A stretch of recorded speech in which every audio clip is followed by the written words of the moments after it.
She came to me on a Tuesday. Not to apologize. Not to explain. She came to my door at 9 in the evening, 3 weeks after her wedding to the man the moon goddess had put in my soul like a second heartbeat, and she stood there in the rain with an expression I had never seen on a person before. Part guilt, part terror, and something underneath both of those things that I did not have a word for until she opened her mouth. She said, "I have something of yours." I looked at her, Davan's wife, Meran Voss, standing on my doorstep in the rain with my secret in her hands. I had not known I had a secret. She knew. She had known for longer than I had. And the question of how she knew, and why she had come, and what she intended to do with what she carried. Those questions were about to pull apart everything I thought I understood about the marriage, the rejection, and the bond that had been quietly destroying me since the day Davan Ashford had looked at me across the pack's great hall and said, "I am choosing the treaty." 3 words. He had let the bond fracture with 3 words. And his wife had come to tell me that the fracturing had produced something neither of us was prepared for. Something that was mine.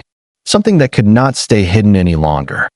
If you have ever been displaced by someone who turned out to be keeping your truth, this story is going to go somewhere you are not prepared for. Like the video, hit that subscribe button right now, and drop in the comments where you are watching from. We are about to go deep into something real. Let's get into it. My name is Seren Holt. I am 24 years old, and I have been in love with the same man since I was 19, which means I have been in love with him for 5 years, which means I was in love with him for 2 years before the bond arrived, and confirmed what I had been trying to pretend was not happening. I need to tell you the full truth about that love, because what came after only makes sense in the context of what was there first. Davan Ashford was not the Alpha of Coldmere Pack when I fell in love with him. He was the Alpha's son, the heir, 24 years old to my 19, already carrying the specific gravity of someone who had been raised for a role that required gravity, not the performed kind, not the theatrical authority that some heirs mistook for actual leadership, but the real kind. The understanding of what responsibility weighed in your hands when it belonged to 400 people rather than just yourself. He was serious, not without warmth. He had warmth in the particular register of people who had learned that warmth needed to be distributed carefully, because infinite warmth was not sustainable and false warmth was worse than none. He gave it specifically to the wolves who had genuinely earned it, in specific moments, in the specific measure required. He gave it to me. I did not know what to do with that for a long time. I was not the obvious choice for the heir of Coldmere's attention. I was not from a powerful family. My mother was the pack's secondary archivist, meticulous, quiet, devoted to the preservation of Coldmere's written history in a way that the pack's governance acknowledged as essential and the pack's social structure ranked approximately 2 floors below interesting. My father had died when I was 11, a boundary patrol complication that had been a statistical improbability and a permanent absence. I had grown up in the archive. Not literally, but the archive was where I was most myself, surrounded by the pack's documented history, by the accumulated record of every significant decision and every ordinary day that had been thought worth preserving. I had learned to read very old scripts. I had developed an understanding of how the pack's story connected to itself across generations, how a decision made 200 years ago was still visible in the current governance structure if you knew where to look. This was not a skill that was valued particularly in the pack's social hierarchy. It was, apparently, a skill that Davan Ashford found unusually interesting. He had come to the archive at 24 to review the founding governance documents, a process that each new Alpha in training undertook to understand the historical precedents for their authority. He had been directed to my mother's section by the head archivist. My mother had been ill that day. I had been covering. He had come in looking for the founding documents and found me instead, cross-legged on the archive floor, surrounded by 300 years of pack history, in the middle of reconstructing a damaged record from its preserved fragments. He had stopped. He had looked at what I was doing. He had sat down on the floor across from me and said, Show me how you know where the fragments go. We had been there for 4 hours. He had come back 3 days later. And 3 days after that. The bond arrived 2 years in. Not during one of the archive sessions. We had moved well past archive sessions by then, into the more complex territory of two people who had been building something and had arrived at the place where the building could not continue pretending to be about archive documents. It arrived on a Sunday evening in early spring in the Pack's outer gardens, during a conversation about whether the historical record of the eastern boundary dispute had been deliberately sanitized by the governance of the time, or whether the omissions were an accident of records management. I had been making the case for deliberate sanitization. He had been pushing back. The pushing back had produced in me the specific, heated animation of someone who cared very much about being right about a thing, and I had been gesturing at a specific piece of evidence in the document I was holding, and he had leaned over to look at where I was pointing, and the bond arrived, quietly, between one breath and the next, like something that had been building toward this moment for 2 years and had simply decided that this was when. We had both gone very still. He had looked at me. I had looked at him. The document was still in my hands. "Oh," he said. "Yes," I said. We had sat in the spring garden with the bond warm and new between us for a long time. And then his phone had rung, and the screen had shown, "Father." He had answered it. And everything that happened after started from that phone call. The political situation was not news to me. I had been in the archive for 3 years by then. I knew Coldmere's governance history the way very few living wolves knew it. I knew the alliance map. I knew which packs had claimed to which boundary territories and why the claims were contested and what historical precedents existed for each contested point. I knew about the Vesh pack. I knew about Meran Voss. Vesh pack controlled the northern trade routes, the specific, critical infrastructure of the Northern Territory's commerce, the roads and waypoints and controlled crossing points that every pack north of the median line needed access to, and which Vesh had inherited through a combination of geography and the deliberate, long-term strategic positioning of 3 generations of Vesh Alphas. Meran Voss was the daughter of the Vesh Alpha. The proposed marriage between Davan Ashford, heir to Coldmere, and Meran Voss, daughter of Vesh, was not a new idea. It had been discussed in governance circles for 6 years. I had seen the documents. The earliest memorandum was dated when Davan was 22 and I was 17, when the Vesh Alpha had first formally raised the prospect. It had been discussed, agreed to in principle, never formally closed. Because Coldmere's then Alpha had been in declining health and the succession timing was uncertain, and because the Vesh Alpha was patient and the trade route access was already informally assured, and there was no urgency to formalize what was already functionally in place. And then Coldmere's Alpha died, and Davan inherited, and the Vesh Alpha, who had been patient for 6 years, decided that patience had run its course. The phone call in the spring garden was his father's dying message delivered through the new Alpha's first council notification. The formal treaty proposal from Vesh had been reactivated. The council's recommendation was to accept. I knew all of this before he told me, because I had been in the archive 2 days before the spring garden evening, reviewing current governance documents as part of my regular work, and the treaty proposal had been in the queue. I had seen my own name implicitly written out of the future before the bond had arrived to confirm I was in it. The specific cruelty of that timing. He came to me 4 days after the spring garden. He sat across from me at my small kitchen table, and he told me about the treaty and the council and the Vesh trade routes and the 400 wolves of Coldmere who needed what the trade route access could provide. He told me all of it. He was being honest. I was grateful for the honesty even as it was destroying me. "I know," I said when he finished. "I read the treaty documents 2 days ago." He looked at me. "I know what the trade routes mean for the pack," I said. "I know the governance history. I know what a generation of secured northern access means for 400 wolves. Seren, I'm telling you I understand," I said. "Not that I accept it. That I understand it." He was quiet. The bond is real, he said. I need you to know that. What I felt in the garden. I know what you felt, I said. I felt it too. And he stopped. There is no version of this that doesn't cost someone everything. No, I said. There isn't. I'm going to choose the treaty, he said. Directly. Clearly. Not managing it. Not framing it diplomatically. Just the truth. I know, I said.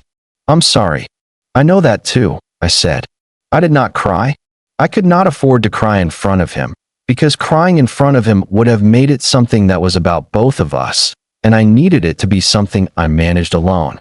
He left. I cried when the door closed. For a long time. And then I stopped. And I went back to work. The wedding was in October. I attended. I know what you're thinking. I know the version of this story where the woman he chose over me would not be caught dead watching him marry someone else. Where dignity required distance. I attended because I was the pack's secondary archivist by then. My mother had retired and I had inherited the full role, and the Alpha's wedding was a pack record event. The archive was present at every significant pack event. It had been for 200 years. I was not going to break 200 years of archival practice because I was in pain. I was also, I want to be honest about this, not going to cede the only role I had in the event entirely. I was going to be present. I was going to do my work. I was going to be Seren Holt, pack archivist, and I was going to get through one day. I got through it.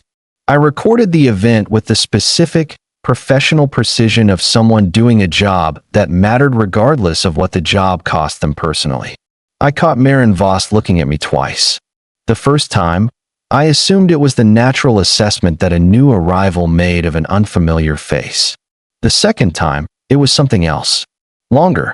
More specific. The look of someone who knew something about the person they were looking at and was deciding what to do with the knowing. I filed it. I went home. I went back to work. The months after the wedding were the months I understood something fundamental about myself. I was not going to collapse. Not because I was not in pain. I was in considerable pain. The bond's persistent presence a daily reminder of the distance between what it was and what it had been designed to be. Not because I had managed to stop caring, which I had not, but because collapsing required me to stop functioning, and stopping functioning was not available to me. The archive did not run itself. The pack's history did not document itself. The 16 ongoing research requests that the pack's governance had submitted for historical precedent analysis did not complete themselves. I worked. The work was, as it had always been, the thing that held me. I had understood this about myself since I was 11 years old in the archive after my father died. That the work was not a distraction from feeling things, but the container in which things could be felt while still being functional. You could be devastated and do precise archival work simultaneously. It required practice. I had a great deal of it. I also began, in the third month after the wedding, to notice something that my analytical mind could not set aside. Meran Voss came to the archive. Not once. Regularly. Not for governance work. The Alpha's wife had no archival research requirements that I was aware of. She came with questions. Specific questions about the pack's historical records, framed as general interest. The first visit, she asked about the pack's genealogical records and how far back they were documented. The second visit, she asked about the historical records related to bloodline inheritance. The third visit, she asked, very carefully and very specifically, whether the archive held records of medical history alongside the genealogical ones. I answered her questions professionally. I did not ask why she was asking, but I was filing the pattern, and the pattern was forming into a shape I was not yet ready to name. The Tuesday in November. The rain. She came to my door. She stood there with her guilt and her terror and the thing underneath both. She said, "I have something of yours." I stared at her. "Come inside," I said. She came in. She sat at my kitchen table. She did not take off her coat. She placed an envelope on the table between us. I looked at the envelope. I looked at her. "What is this?" I asked. "The night before my wedding," she said, "my father's physician came to perform a standard health assessment. part of the formal process for a high-status marriage. Both parties needed to have cleared certain checks. She paused. He found something unexpected. I waited. He found markers, she said. Genetic markers. In the assessment. Markers that were not consistent with my bloodline. She looked at the envelope. He thought there had been a contamination in the sample. He ran it again. Another pause. Same result. I was very still. He documented it, she said. He thought it needed to be reported. He gave me the documentation. She looked at me. And then he described the marker profile to me. Because he wanted me to understand what I was looking at. She looked up. Her eyes met mine. The marker profile, she said quietly, belongs to a specific bloodline within Coldmere Pack. A bloodline that had one living member at the time of the assessment. The kitchen was very quiet. The archivist bloodline, she said. I looked at her. The markers were transferred during the assessment, she said. Not in the way you might think. Through the old bond transfer mechanism. The biological process that happens in very specific circumstances between a bonded mate and another wolf who is in proximity. She paused. I had been in proximity to Davan for 3 weeks before the assessment. We were newly bonded. And Davan had a bond. A real one. A true one. The markers from that bond had transferred through him to me during the proximity bonding process. I was not breathing. The marker profile is yours, she said. Your bloodline is in my blood. Because Davan carried the bond to you when he came to me, and the transfer happened the way it always happened in very strong bonds. The body doesn't lie. The body doesn't pretend. I looked at the envelope. What's in the envelope? I asked. The documentation, she said. And there is something else. Something I found in the archive's historical records. Something that changes the meaning of all of this. I looked at her. What did you find? I asked. She took a breath. A precedent, she said. 160 years old. I found it 3 months ago, and I've been sitting with it ever since trying to decide whether to tell you. She looked at me steadily. The precedent is called the dual bond recognition. I sat forward. The archivist in me activated before the grieving woman could stop it. The dual bond recognition, I said. That was a governance provision from the early period of the Continental Pack Authority.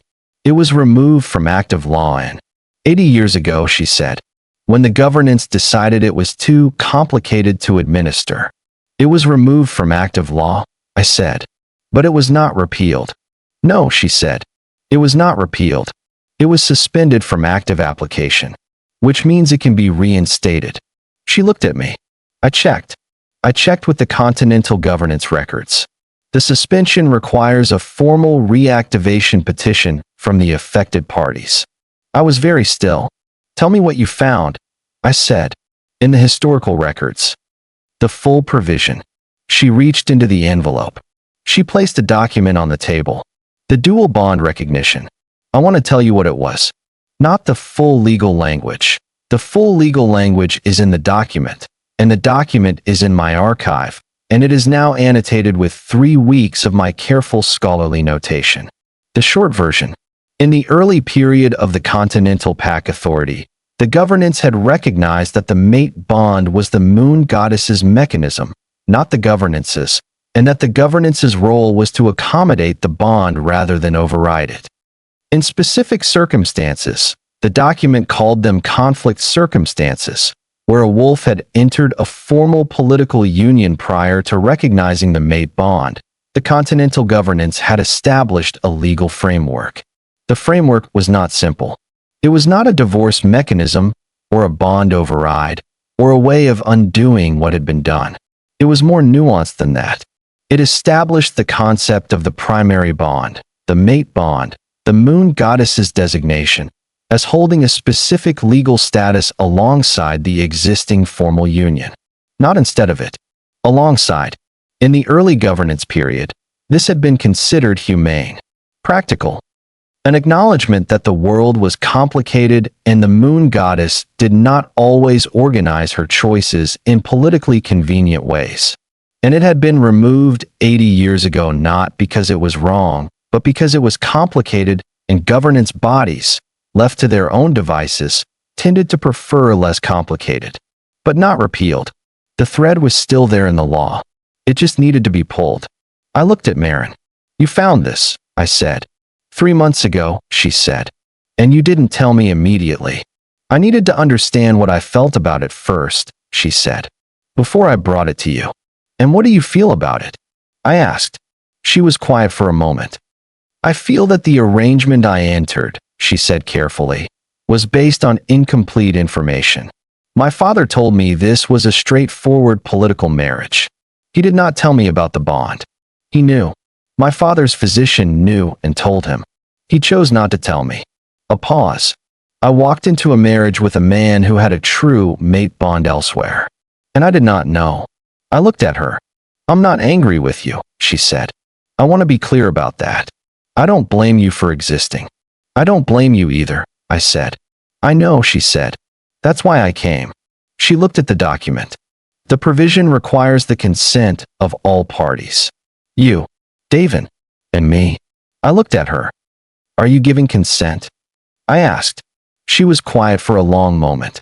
I am giving you the document, she said, and the medical evidence, and the information about the provision. What you do with it is your choice. A pause. But I am also going to tell you that I spoke to the Continental Governance Records Office 3 weeks ago. I described the situation. I asked about the reactivation petition. I asked what it would require. And it requires a joint petition, she said, and a hearing, and evidence of the genuine bond. She looked at me. The marker transfer is evidence of the genuine bond. The medical documentation is evidence. And you would testify, I said. I would testify to what I know, she said. I looked at the document on my kitchen table. I thought about the archive. I thought about 160 years of pack law. I thought about the provision suspended but not repealed. I thought about the thread still in the law. I thought about Davan. About the spring garden. About 3 words. I am choosing the treaty. Why? I asked. She looked at me. Why are you doing this? I asked. She was very still. Because the arrangement I am in, she said, is built on something that is not true. And I have learned, from 3 months of being in this pack, of watching how things work here, of understanding what the bond actually means in wolf life, I have learned that what is not true does not hold. She looked at me steadily. The trade route access was the condition of the treaty. The treaty is the condition of the marriage. The marriage is built on a man who has a true bond elsewhere. And all of those structures are sitting on a foundation that is not real. She paused. I am from a governance family. My father taught me that governance without a real foundation collapsed. Eventually. Always. Without exception. I looked at her. You are afraid, I said. Yes, she said. Not of me. Of being inside something that is going to collapse. Yes, she said again. And you think surfacing this prevents the collapse? I think surfacing this gives us all a chance to build something that holds, she said. Not what my father built. Something real. I sat with that for a long time. The rain was steady against the windows. The document on the table. The medical evidence. The thread in the law. I need to speak to Davan, I said.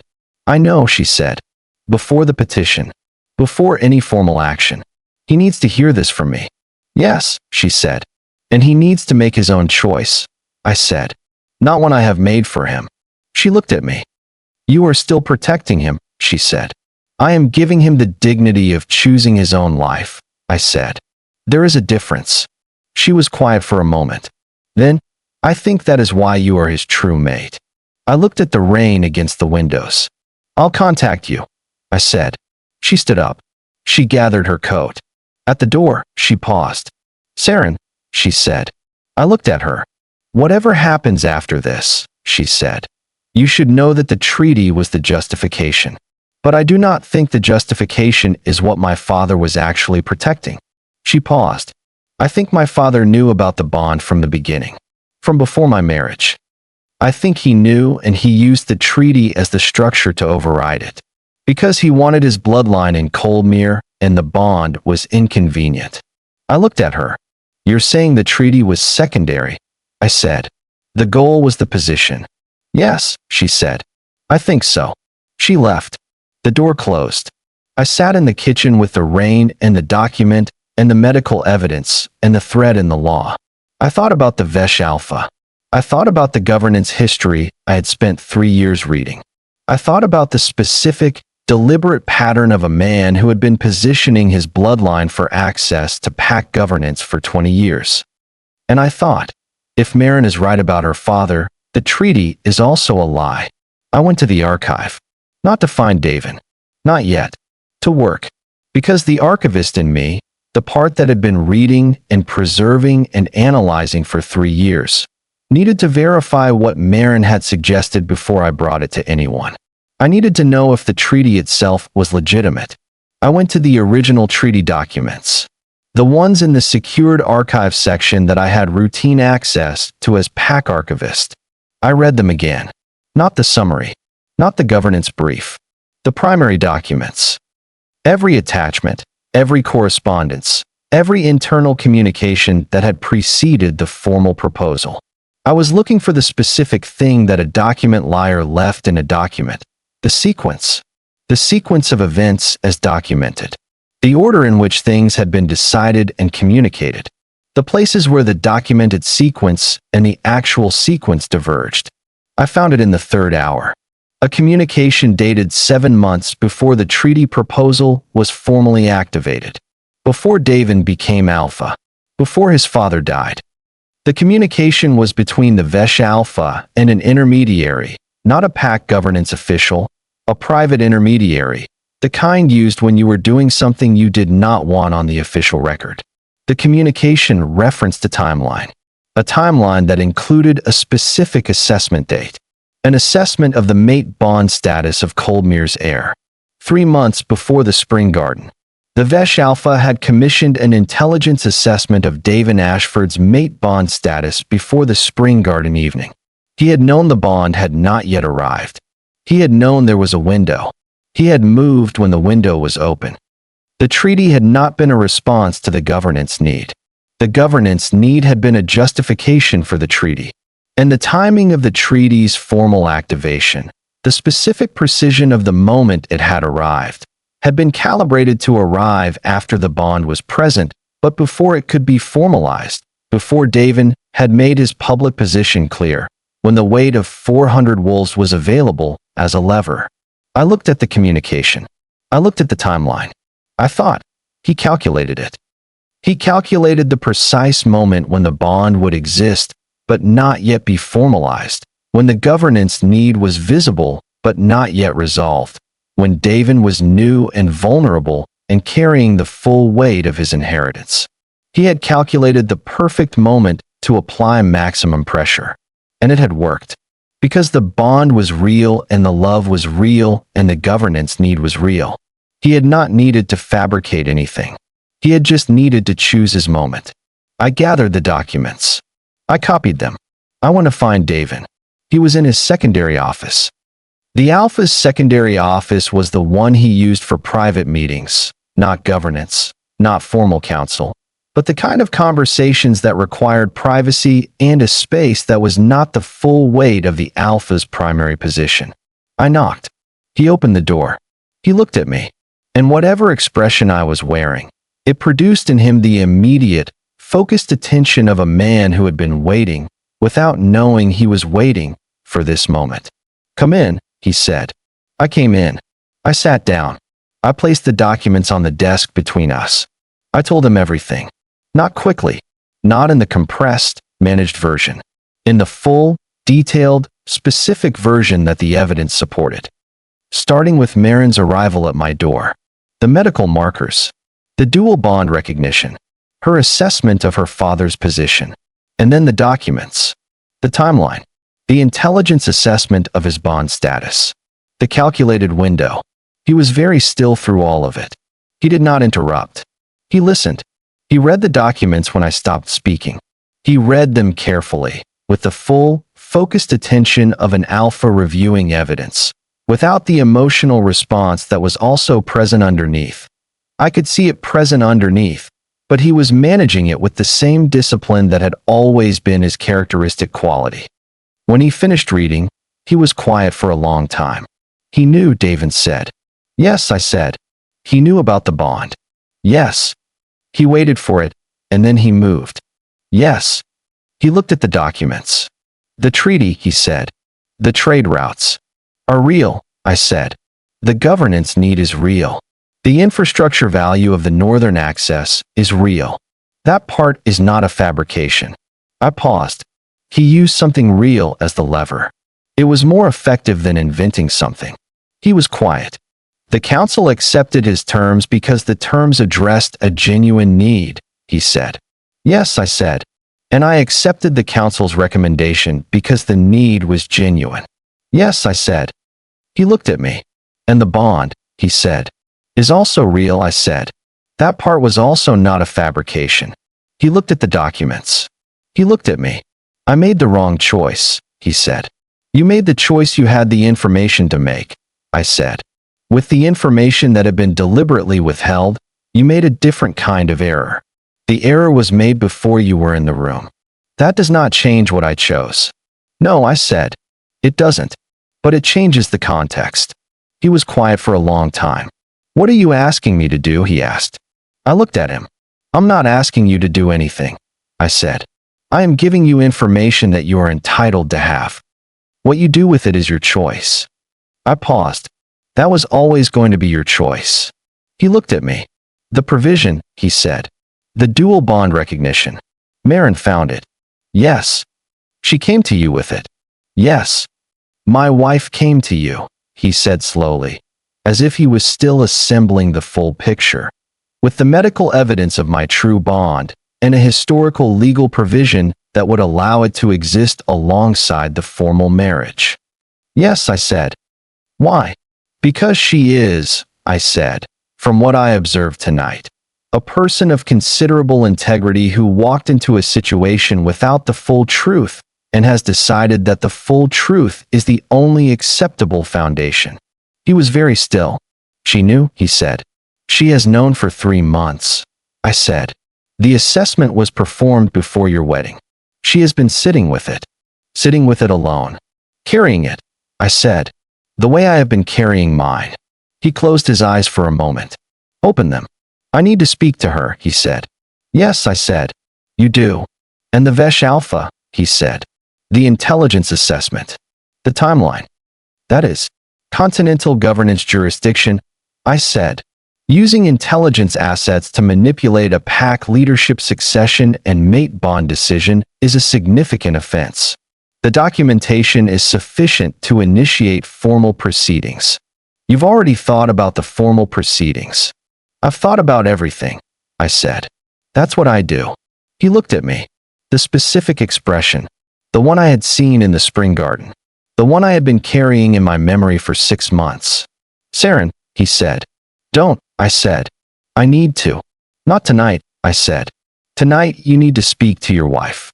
With honesty. With everything I just told you, including the parts about her father and including the parts about the provision. I stood up. And then you both need to decide what you want. Not what the governance needs. What you want. He looked at me. What do you want? He asked. I held his gaze. I had been asking myself this question for 6 months. I want the truth to be on the table, I said. I want the thing that was done to be accounted for. I want the law that was written before complicated was an excuse to be seen. I paused. And I want to not be erased from my own life for the convenience of someone else's calculation. A pause. That's what I want. He was very quiet. Yes, he said. You have always deserved exactly that. I picked up my coat. Call me when you and Meran have talked, I said. There are things to be done in the right order. The continental governance filing. The formal notification to the treaty framework. The reactivation petition, if all parties agree. I looked at him. In the right order. Seren. Yes. I'm sorry, he said. Not the apology that covered a choice he was not going to change. The other kind. The kind that comes from seeing the full picture and understanding what your part in it cost the person standing in front of you. I know, I said. I left. I went home. I sat in the kitchen and I let myself feel all of it. The hope, which I had not allowed since the spring garden, and the grief, which had been present since, and the specific, complicated thing that was neither of those, but was the recognition that the next few weeks were going to be the most significant of my life, and I was as ready for them as I had ever been. The meeting with all three of us happened 2 days later. In my archive. Not a symbolic choice, or not only symbolic. The archive was neutral ground, mine in the professional sense rather than the personal, and what we needed was a space where all three of us were equal. Meran arrived first. Davan arrived 5 minutes later. He looked at her when he came in. She looked at him. Something passed between them that I could see but could not fully read. Two people who had been living inside an arrangement that was now fully visible in its complications, finding each other across the weight of that visibility. Meran, he said. Davan, she said. They were, I noted, both being extremely careful with each other. Not cold, careful. The specific carefulness of two people who had been inhabiting the same space and were now renegotiating what that space was going to be. I owe you an apology, he said to her. You owe me the truth, she said. The apology comes after. He told her the full truth.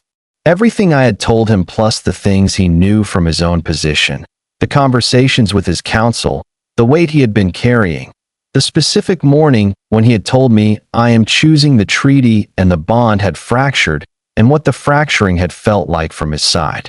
She listened. When he finished, she was quiet for a moment. Your bond to her is real, she said. Yes, he said. My father knew before the wedding. Yes. He used the trade routes as the lever. Yes. She was quiet. I want to be angry with him, she said. I'm not. She paused. I'm something past angry. I am deciding what I want my life to be. And my life is not going to be built on my father's calculation. Davan looked at her. What do you want? He asked. She looked at me. Then at him. I want the record to be accurate, she said. I want the provision invoked, if all parties agree. I want to be in an arrangement that is honest. She paused. And I want the trade route access formalized through a mechanism that does not depend on my position in this pack. The access is real and it is valuable, and it should be part of a real governance agreement rather than a hostage to a personal arrangement. I looked at her. That is very precise, I said. My father raised me to understand governance, she said. He taught me well. He just did not account for the possibility that I would use the knowledge against his methods. Something in my chest shifted. I thought, she is not who I expected. I thought, she is not who I expected at all. The petition, I said. The reactivation petition for the dual bond recognition. For it to proceed, we need all three parties to sign. Yes, Meran said. And the trade route access needs to be renegotiated independent of the personal arrangement, I said. The governance need is real. We need a framework that addresses it on its own terms. The Continental Governance Framework has provisions for independent trade access agreements, Davan said, without the marriage component. Then we use those provisions, I said. He looked at me. You've already drafted the framework, he said. I've drafted the outline, I said. The full framework will need council review. Meran made a sound that was not quite a laugh. You have been planning this since Tuesday night, she said. I have been thinking through contingencies, I said. It is what I do. The archive, she said. Yes, I said. You have been in the archive since before dawn. The document work needed to be completed before this conversation. She looked at Davan. Your bond is to the most prepared person I have ever met, she said. He looked at me. Yes, he said. It is. The process took 3 months. I want to be honest about those 3 months, because they were not a smooth, orderly progression from complication to resolution. They were 3 months of legal proceedings and governance negotiations and the Continental Intelligence Review of the Vesh Alpha's manipulation, and the personal navigations of 3 people trying to figure out what they were building together. The dual bond recognition reactivation petition was filed in the 2nd week. The Continental Governance held the formal hearing in the third month. The hearing included Meran's testimony about the medical evidence, my testimony about the archival documentation of the Vesh Alpha's calculated timeline, Davan's testimony about the bond and the political pressure and the choice he had made with incomplete information. The Continental Governance's reviewing panel was composed of 3 elder wolves who had been in governance work for a combined total of 120 years and who had, apparently, been waiting for exactly this kind of case to test a provision that had been suspended but not repealed. They took 7 days to deliberate. The dual bond recognition was reactivated, not as a universal provision. The governance was careful about that, careful in the way of bodies that understood the implications of what they were doing, as a specific, individual recognition, applicable to the specific circumstances documented in the petition, with the consent of all parties. The trade route access was renegotiated as a separate governance agreement in the second month, without the marriage as a condition, with Meran as Coldmere's formal liaison to Vesh, a role she had proposed herself, with the specific clarity of someone who understood governance better than she had been given credit for, and which both Coldmere and Vesh accepted because she was, it turned out, extraordinarily effective at it. The Vesh Alpha faced Continental Governance proceedings for the intelligence manipulation. The proceedings were ongoing at 3 months. He was not involved in any governance function during the proceedings. What the 3 of us built in those 3 months was not a story that anyone had a clean narrative for. Not a triangle.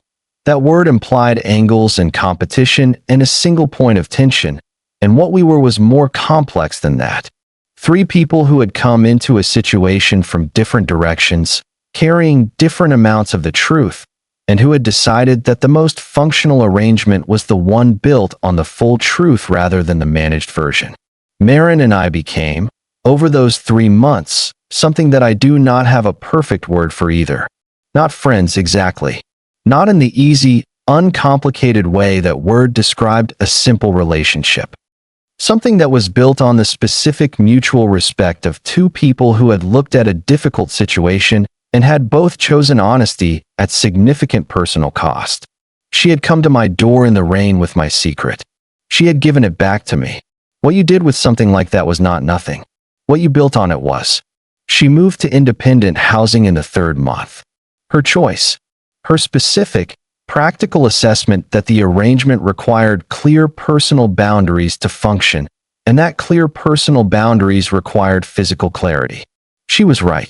She was often right. I was beginning to understand why Davan had found the arrangement workable before the full truth arrived. She was, independent of everything else, a person of substantial capability and clarity, and those qualities did not disappear because the context had become complicated.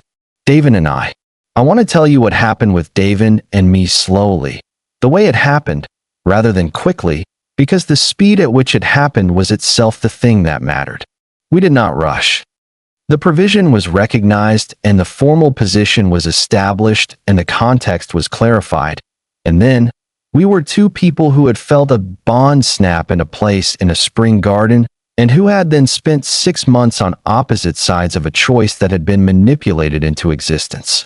There was trust to rebuild, not because either of us had done something against the other, but because trust, after a period of distance and grief, and the specific fracturing that comes from understanding you have been used by someone else's calculation, required rebuilding even when the breach had not been personal.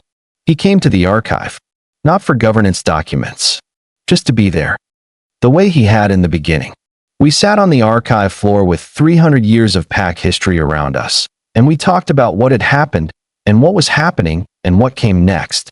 We argued about the Eastern Boundary Treaty provisions, because we always argued about governance documents, and that had not changed. He was wrong about the 3rd clause. I showed him why. He looked at the evidence and said, "You're right. The specific quality of that. The specific quality of being right about something and having it acknowledged, without management, without the complicated social accounting of who was allowed to be right in which contexts. Just, you're right. I had missed it. I had missed it every day for 6 months. I missed this, I said. He looked at me. Yes, he said. We were sitting on the archive floor with the documents between us and the autumn light coming through the high windows. I need to tell you something, he said. Tell me. The morning I told you I was choosing the treaty, he said. I knew it was wrong. Not the choice. I thought the choice was necessary. But the way I made it. I sat across from you and I watched you understand what I was going to say before I said it. And I let you carry that alone while I managed myself. I looked at him. I was protecting myself from something, he said. From how it felt to look at you when I was making that choice.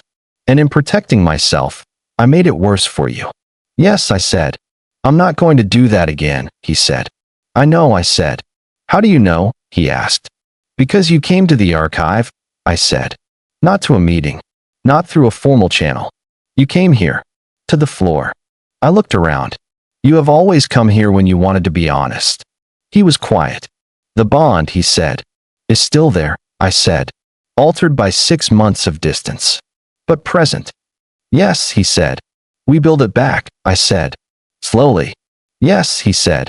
Starting now, I said. Starting now, he agreed. We sat on the archive floor. The autumn light moved around us.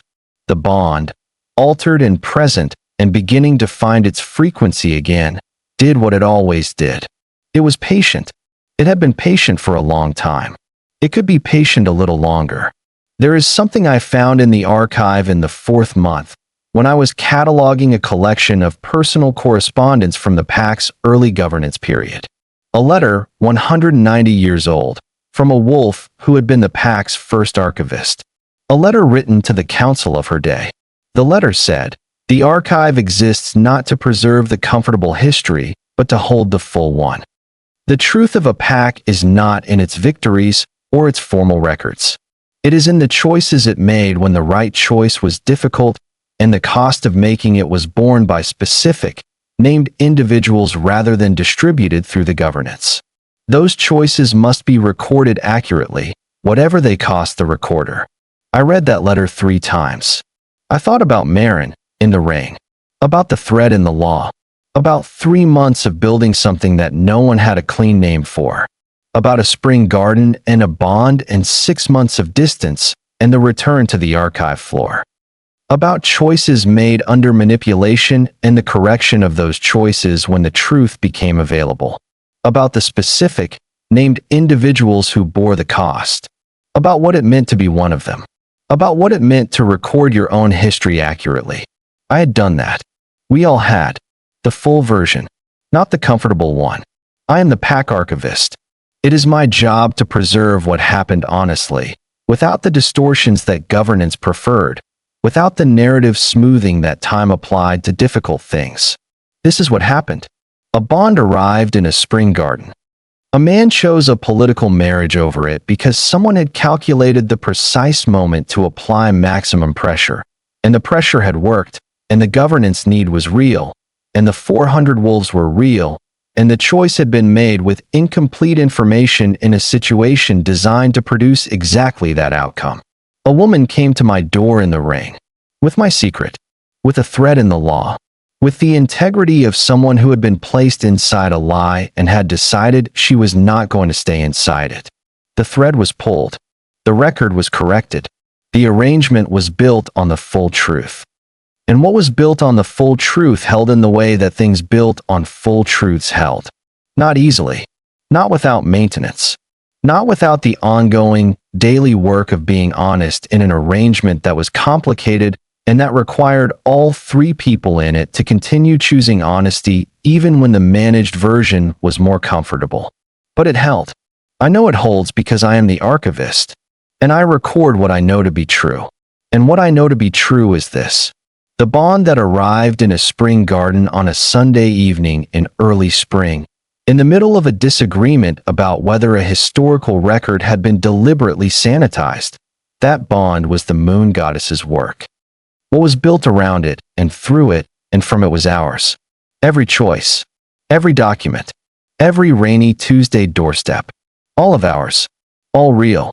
If you stayed with Seren all the way through, From the spring garden to the rainy doorstep, from the archive floor to the 3-month petition to the letter from the first archivist, then you already know what this story was really about. It was about truth, not the triumphant, obvious kind that arrives all at once and makes everything clear. The patient kind.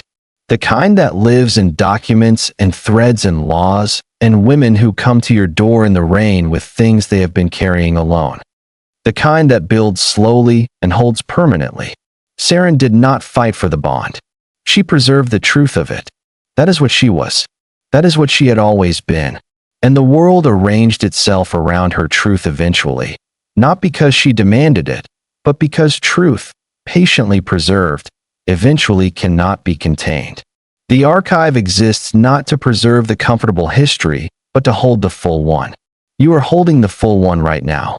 This channel is here every week for the ones who are holding the full truth of their own stories. For the ones in the archive at 3 in the morning, building the evidence. For the ones who said you're right when they found the evidence, even when it was hard. For the ones who came to the door in the rain because integrity mattered more than comfort. You are the archivist. Record what you know to be true. Subscribe. Hit that bell. Drop your location in the comments, because I need to know where in the world someone needed to hear that the thread is still in the law. That what was suspended is not repealed. That the truth you have been carefully preserving has a moment when it becomes undeniable. Your moment is coming. Don't miss the next story. It starts with someone who has been in the archive longer than anyone. And it ends with the record finally being set right. See you there.